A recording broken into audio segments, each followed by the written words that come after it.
శత్రువుని ఓడించే 10 సూత్రాలలో భాగంగా 9వ సూత్రాన్ని ఈ వీడియోలో చూద్దామా? 9వది జ్ఞానం, బుద్ధి ఎప్పుడూ ఆయుధాలే. యుద్ధభూమిలో ఆయుధాలు మెరుస్తాయి, కానీ విజయం మాత్రం ఆలోచనలోనే పుడుతుంది. చేతిలో ఖడ్గం ఉండటం గొప్ప కావచ్చు, కానీ మెదడులో స్పష్టత ఉండటం మహత్తరం. ఎందుకంటే శక్తి క్షణికం, జ్ఞానమే శాశ్వతం. మహాభారత యుద్ధంలో అర్జునుడి రథసారథిగా ఉన్న శ్రీకృష్ణుడు సుదర్శన చక్రాన్ని ధరించిన మహాశక్తివంతుడు. అయినప్పటికీ అక్కడ అసలు ప్రభావం ఆయుధంలో కాదు, వ్యూహంలో ఉంది. యుద్ధం చేయటం గొప్ప కాదు, యుద్ధాన్ని నడిపించడమే ఎంతో ముఖ్యం. కోపంతో స్పందించడం కాదు, జ్ఞానంతో దారి చూపడమే ముఖ్యమైనది. అదే కారణంగా పాండవులు గెలిచారు. శక్తితో యుద్ధాన్ని ప్రారంభించవచ్చు, కానీ వ్యూహమే యుద్ధాన్ని ముగిస్తుంది. జీవితంలో కూడా ఇదే సత్యం. బయట ఉన్న శత్రువులను బలంతో కొంతవరకు ఎదుర్కోవచ్చు, కానీ వారిని పూర్తిగా జయించేది నీ ఆలోచన శక్తే. ఎందుకంటే శక్తి ఒకసారి పనిచేస్తుంది, కానీ జ్ఞానం ప్రతిసారి నీకు ముందస్తు హెచ్చరిక ఇస్తుంది. జ్ఞానం ఉన్నవాడు ప్రమాదాన్ని ముందే ఊహిస్తాడు. బుద్ధి ఉన్నవాడు సమస్యల్లో చిక్కుకోడు, ముందుగానే పరిష్కారాన్ని వెతుకుతాడు. తెలివి ఉన్నవాడు ఎప్పుడూ కోపంతో కాదు, లెక్కతో స్పందిస్తాడు. శరీర బలం నీకు ధైర్యాన్ని ఇస్తుంది, కానీ ఆలోచనా బలం నీకు దిశను చూపిస్తుంది. దిశ లేకుండా ధైర్యం ప్రమాదకరం. శక్తి ఉన్నవాడు ఒకరిని గెలవగలడు, కానీ జ్ఞానం ఉన్నవాడు పరిస్థితులను గెలవగలడు. జీవితంలో చాలా సందర్భాల్లో మనం భావోద్వేగాలకు లొంగిపోతాం. ఆ క్షణంలో శక్తిని ఉపయోగించాలని అనిపిస్తుంది, కానీ ఒక్క క్షణం ఆగి ఆలోచిస్తే అదే క్షణం నీ విజయం ప్రారంభమవుతుంది. ఎందుకంటే సమస్యలను బలంతో కాదు, బుద్ధితోనే పరిష్కరించాలి. నీ శరీరం బలంగా ఉండటం మంచిదే, కానీ నీ ఆలోచన బలంగా ఉంటే నిన్నెవ్వరూ ఓడించలేరు.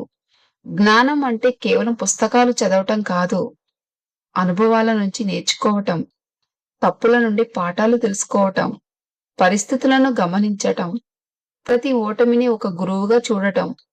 ఈ ప్రక్రియలో నీ బుద్ధి పదునెక్కుతుంది. శత్రువు శక్తితో వస్తే నువ్వు ఆలోచనతో ఎదుర్కో. శత్రువు కోపంతో వస్తే నువ్వు జ్ఞానంతో నిలబడు. ఎందుకంటే చివరికి గెలిచేది బలం కాదు, బుద్ధి మాత్రమే. నీ మెదడును పదునుగా ఉంచు, నీ ఆలోచనను శక్తిగా మార్చు.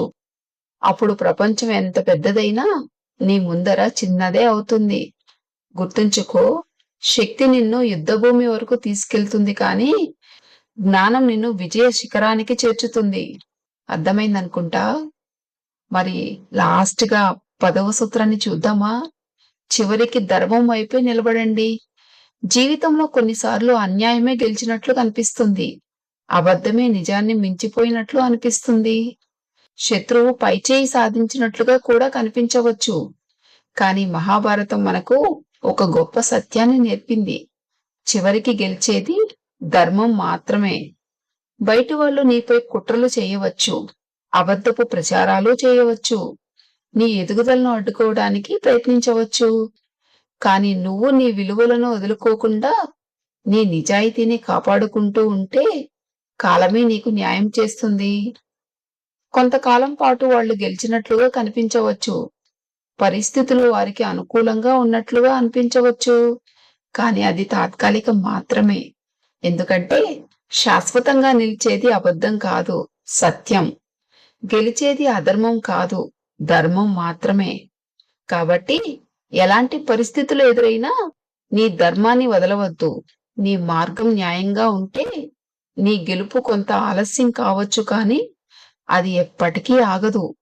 గుర్తుంచుకో, ధర్మం నెమ్మదిగా నడుస్తుంది, కానీ చివరికి గమ్యాన్ని చేరేది ధర్మం మాత్రమే. సత్యం ఆలస్యంగా గెలవచ్చు, కానీ ఎప్పటికీ ఓడిపోదు. ఇదండి మరి ఈ వీడియో నచ్చితే లైక్ చేయండి. ఇలాంటి మరిన్ని ఇంట్రెస్టింగ్ వీడియోస్ కోసం మన ఛానల్ని సబ్స్క్రైబ్ చేసుకోండి. ఇందులో ఏది బాగా నచ్చిందో కామెంట్ చేయండి. Thank you for watching.